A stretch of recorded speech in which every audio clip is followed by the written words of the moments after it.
Thank you very much, Tim. I appreciate it. Thank you for the opportunity to come and speak with everybody tonight. It has been a great day for me just to, well, obviously to go to Mass and to go to confession and to be around people who are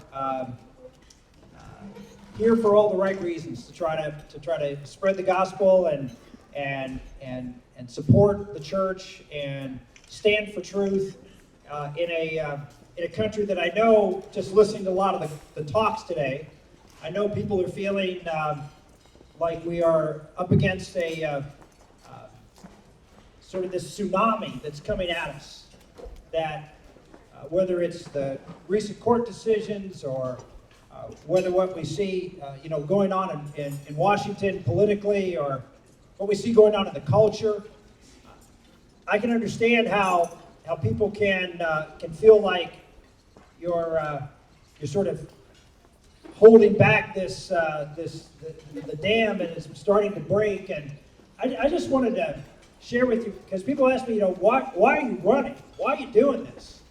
Because things look so dark, and I hear from all the people, the country can't elect someone like you anymore. I mean, you're just so different than where the country is going, and it's just hard to. I can't imagine that someone can be elected like that. And I just remind you, I mean, we are people of a sovereign God, of a God of miracles, of a God who loves us and who calls us to serve Him. Full stop, right? And so I just share that with you because sometimes we just think that things are too overwhelming or things are too tough, but the reality is that we know that we are on the side of truth. We know we're on the side of a faith that is a hopeful, optimistic faith. And so I just want to start out by sharing that, yeah, I know I'm, 17 candidates as of today. One was added again today. So sorry to keep, you have to need a scorecard to do this. And I know that it's almost an insurmountable task of thinking about running for president, 17 people, and in a society that is changing. But I have to tell you, I have never felt better and more hopeful and more optimistic about the opportunity to make some real changes in this country. I think this country is in a position right now where they're just really want people to speak the truth. And you're seeing that with someone who I would argue is not necessarily speaking the truth, but he's doing it. He's uncompromisingly speaking, and that is rallying people, right? It is. It's having a huge impact on many out there in the electorate. But imagine uncompromisingly speaking truth in love. And one of the things that I learned from the last time I ran for president was that anger will get you a lot of attention, and it did for me. It got me a lot of attention and the passion that I showed. But ultimately, when we started to do well, it's because, as my wife, who really put me on this path, as all good spouses do, put you on the right path, she said, "Rick, I love your passion, but you need to be a happy warrior." And no one likes an angry warrior. And they may be attracted to you at first because they share the anger, but America needs a hopeful, optimistic, positive vision to get people excited about the long term, about really joining with you, and because in our essence, that's what America is. America wants to be that ever-broadening horizon kind of country. And that's the kind of leaders that ultimately not only will be successful in getting elected, but will be successful in bringing this country to the values that made it successful over the last 200 years. So I just want to share with you that while I know you're going to hear, I'm leaving tonight, I'm going to be on a red eye to go to Chicago and then Omaha, and then I'm driving. I have a town hall meeting 9:30 tomorrow morning in Iowa.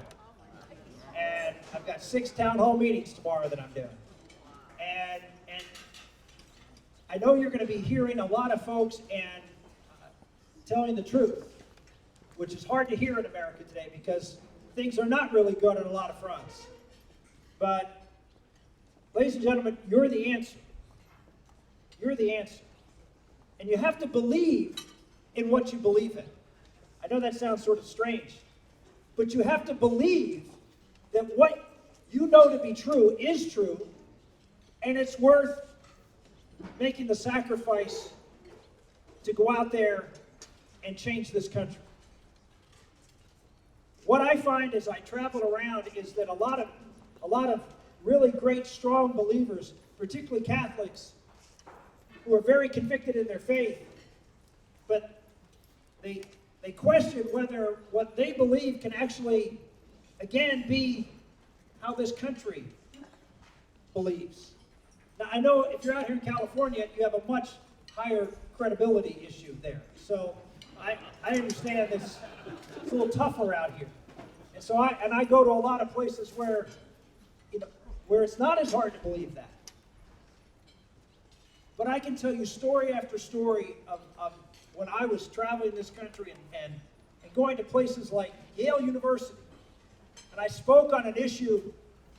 I was asked to speak at the Yale Political Union. They asked me to speak on the issue of resolve. It was a debate. The government is destroying the American family. And I went to Yale in September of 2012. That's when the debate was. And 2,000 Yale students showed up to listen to me talk. 2,000. And I went up there and I talked about who the family is, what is the family, what is marriage, what is the role of marriage and family in society, what's the state of marriage and family today, just like Dr. Pahalik did earlier today, but laid it out, chapter and verse, in front of 2,000 rabid anti-Santorum Yale students. They all had their rainbow flags on, or they were wearing the rainbow scarves, whatever it was. They were loaded for bear, and for 45 minutes I went through and described the state of America today, the role the government had to play in it, just chapter and verse, everything. At the end, I stood there for an hour and a half after the speech for Yale students to come up and talk to me, one after another after another. And you know what the most consistent comment they made to me after that speech? I've never heard any of this before. And I share that with you is that we have become so convinced that the world is in such a different place than we are that we don't even bother to make the argument anymore. We're afraid. I mean, you look at what's going on with the marriage issue. It just happened a couple weeks ago when the court decided it. A majority of the Republicans running for president said, the issue is settled, it's time to move on. We don't want it, this is a losing issue, and we need to move on. Now, understand that the United States Supreme Court just said that marriage had nothing to do with children. The United States Supreme Court said marriage is completely disconnected from children, and it is simply about adults, and adults' wants and desires. That's what marriage is. They also said that there is no legal protection for anybody who disagrees with this. There'll be no protection for churches. There'll be no protection for organizations that are church-related. Of course, no protections for businesses. The only protection is you can teach it in your churches. That's it. Other than that, no protection cited in the court.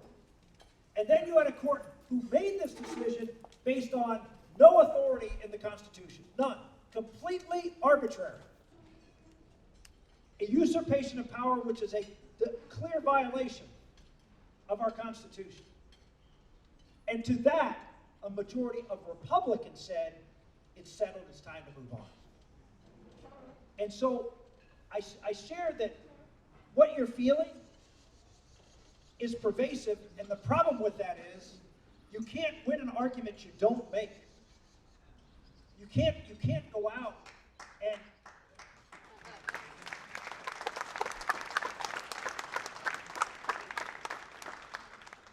so what I have tried to do, I was on Rachel Maddow's show 2 weeks ago. And people people ask me, why did I go on Rachel Maddow's show? I encourage you to Google it. Find it. Just put Santorum Maddow. That's the only time we ever interacted. So there won't be a long list of things. But I was on her show for a half an hour. And I just want to encourage you. Why? Because most of the comments I got, even from the left, was, I don't agree with you, but it was a civil debate and you made me think about things. Why? Because people know the truth when they hear it. There was a survey done just recently by Barna, which does a lot of surveys on faith. And they asked pastors whether they held biblical worldviews on a variety of different moral issues. And 90% of pastors in America across all denominations held biblically held positions on marriage and family and abortion, etc. Then they asked this question: what percentage of you ever preach on any of these issues on Sunday? Answer, 90%. Don't. And so I say to the clergy, and I say this all the time to every group of clergy I'm with, and I know I'm speaking to a group that I probably don't need to say this to.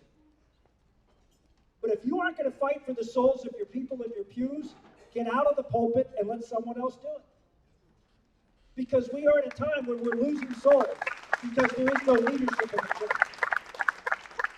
And I say to you, laity, this is your church. This is your country. The famous statement, when all that takes for evil to prosper is good men and women to do nothing. And ladies and gentlemen, I can tell you, as someone who travels around this country and meets with a lot of people who are truth seekers, who believe deeply in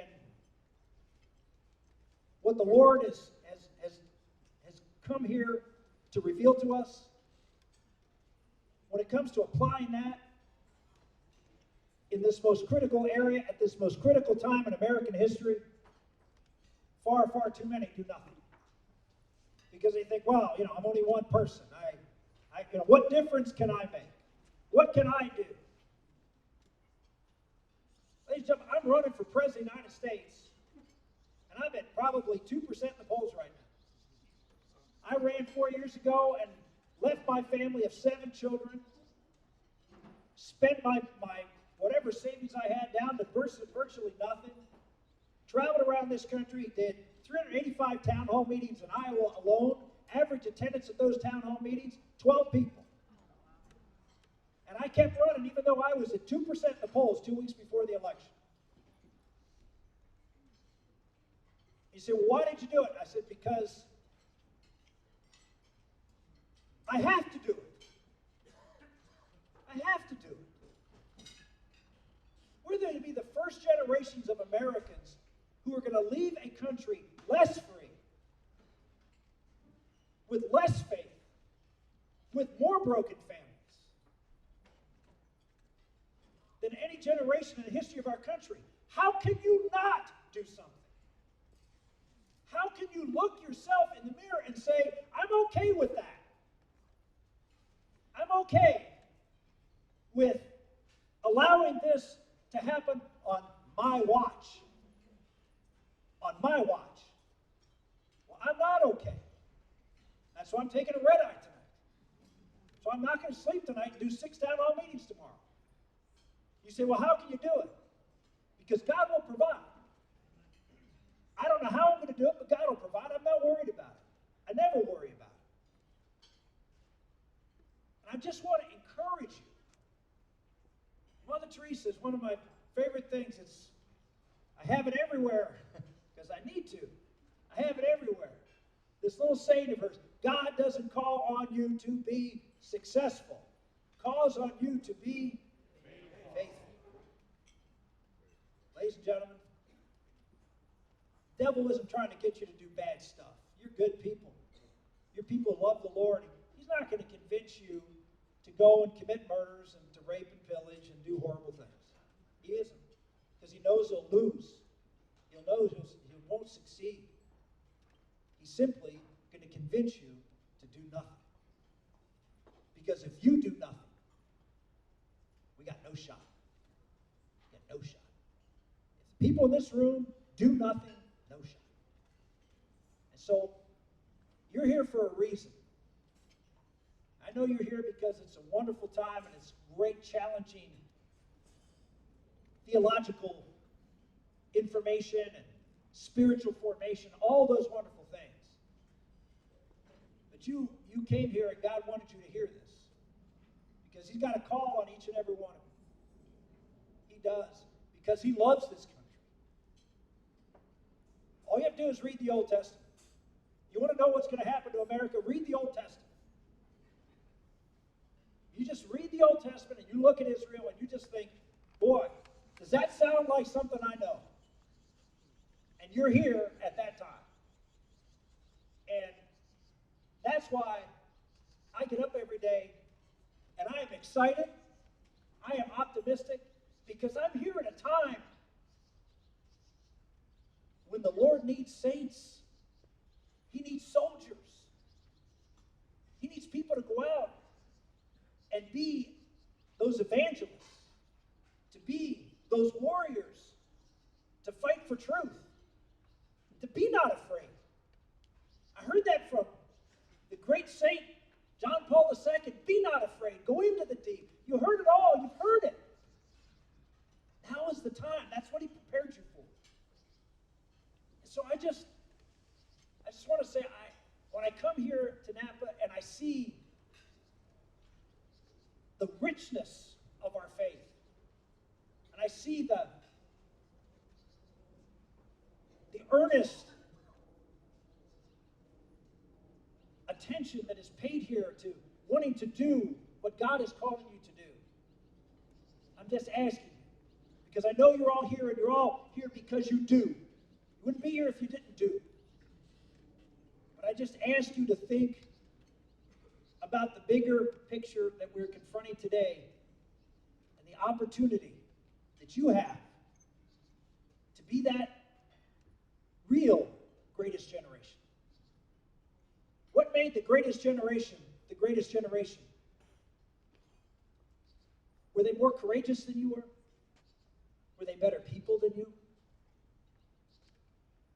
I would say no. No. What made them great is that they were confronted with what seemed to be an insurmountable challenge. And they rose to meet it. That's it. They met their call. Our call is not for folks who can put a uniform on and go across the ocean to defeat evil. It's right here. Right here. Here. And each and every one of you have an opportunity to storm the beach and to help save this country for your children and grandchildren. Praise God that you're here. Praise God that you're here at a time when you can make such a difference. Praise God. Thank you.